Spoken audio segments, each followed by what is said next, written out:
It's time to run through more Prop 19 property tax calculations. This video, we're specifically going to cover what happens when you sell your property first and you buy your next property within 2 years. It changes the value that you're going to transfer over. And as you can see, we have our whiteboard set up in the background. We're going to run through some heavy duty math. It's actually not that bad. Hey there, Christian Walsh, real estate agent with Wire Associates. We have been helping buyers and sellers make the best data-driven decisions and understanding crazy, complicated regulations in California like Prop 19. Now, of course, we can't give tax or legal advice, but for the most honest and up-to-date real estate advice, subscribe to this channel. In this video, we're going to cover what happens when you sell first and then buy within that 2-year deadline. The other route to go, and we've covered that in other videos, would be to buy first and then sell within that 2-year window. The numbers do change depending on the direction you go, and we're going to show you. Let's dive into some math. I love being in front of a whiteboard, running through numbers, which shows you how exciting my life is. Let's dive in and calculate your new property taxes under Prop 19 if you decide to sell first and then buy within your 2-year deadline. Changes everything. It's not crazy, but it does change some things. So you need a few numbers to calculate your property taxes. We've done other videos on it, but we'll go through those again here and link to that other content. You should still check it out. So the first number you need is your base year value, then you need the sale price, then you need the purchase price of that property you buy, and then you get a new taxable value theoretically. We're going to run through, show you what this means. You may see some green here already. There's nothing like recording an entire perfect take and not having any sound for that take because you didn't put your microphone on. One of those nights, folks, one of those nights. So diving in. So base year value, what is that? That is what you will find on your property tax bill. It is the value of the property in the assessor's eyes. And it is based on the acquisition price plus small increases of around 2% a year. Over time, that number can be very different from the sale price, the transferred value.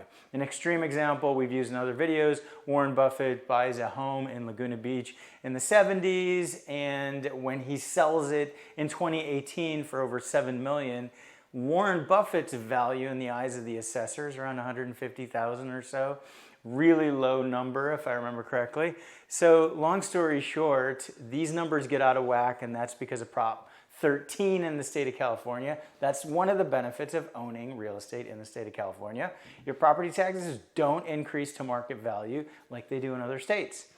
So base year value, let's start with a number, how about like 150-ish? That's an easy number, similar to Warren Buffett's. Now the transferred value will be the sale price of the home when you sell it, as long as it's an arm's length transaction.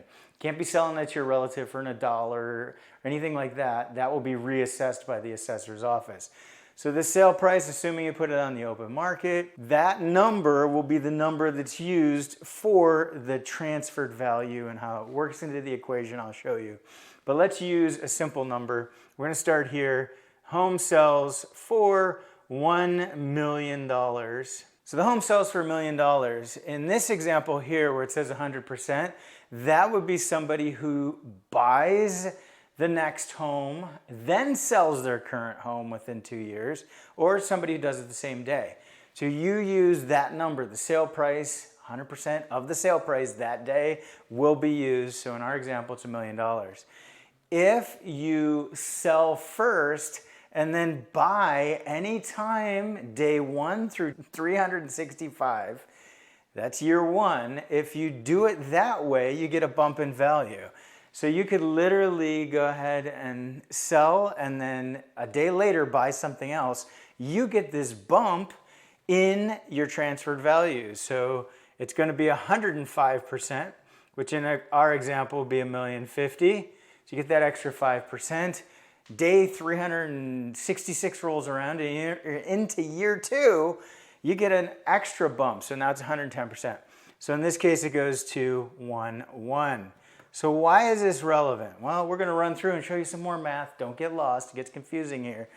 So the purchase price is the purchase price of the next home that you're moving into. And again, this is your primary residence, and you or your spouse are over the age of 55. One of you have to be over the age of 55 in the state of California. You get 3 chances to do this. Now under Prop 19, so let's say you go ahead and you buy a home for $1.1 million. Now, so that purchase price, now how do we calculate your property taxes? Well, let's do some math. You can see that if you had done the buy first, so you decided to go ahead and buy this, then sell within the 2 years, or you did it the same day, we have a difference of $100,000. So there's an extra $100,000 that was spent as compared to your transferred value. So you see where we got that? Simple. 1 minus that transferred value, you got the extra $100,000. This next one should be easy if you understood that one. You went ahead and you sold and then bought a couple days later. You had your 5% bump and you spent the 1.1. So what does that mean? How much extra did you spend? That's right. I heard you in the cheap seats in the back. You spent an extra $50,000. So you waited till day 366 and you spent that 1.1.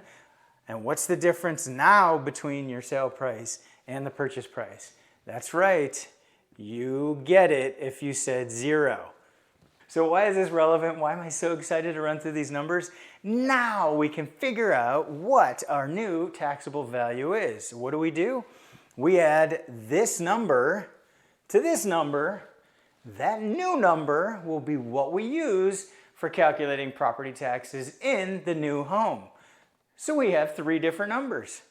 So if you decided to buy first and you're at your 100% of the transferred value, our first example, you're going to take the 100 and the 150 and you're going to get $250,000. That will be the number on your property tax bill that is used to compute the property tax you owe if you transfer under Prop 19. Our next example, if you did it anytime day 1 to day 365, you add the $50,000 to here to get $200,000. So in that scenario, you end up with a savings of $50,000 on your new taxable value. So you have a little bit less in property taxes to pay because of the way the numbers work here. And you can see quickly what happens if you waited until year 2, just before the end of year 2. If you go to year 2 plus 1, you miss out on being able to take advantage of this. But you use your number, your 1, when we subtracted, that's 0, there's no difference. So the base year value under that scenario remains the $150,000.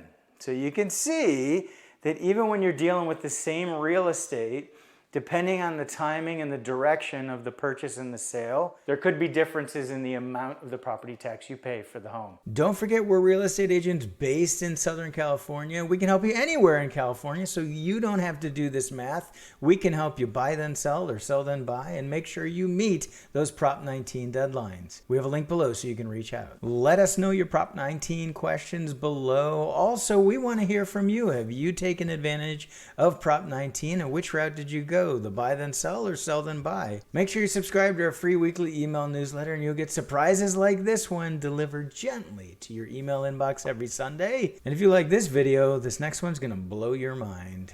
Thanks for tuning in. This has been Christian Walsh, real estate agent with Wire Associates, Berkshire Hathaway Home Services, and we can't wait to hear from you.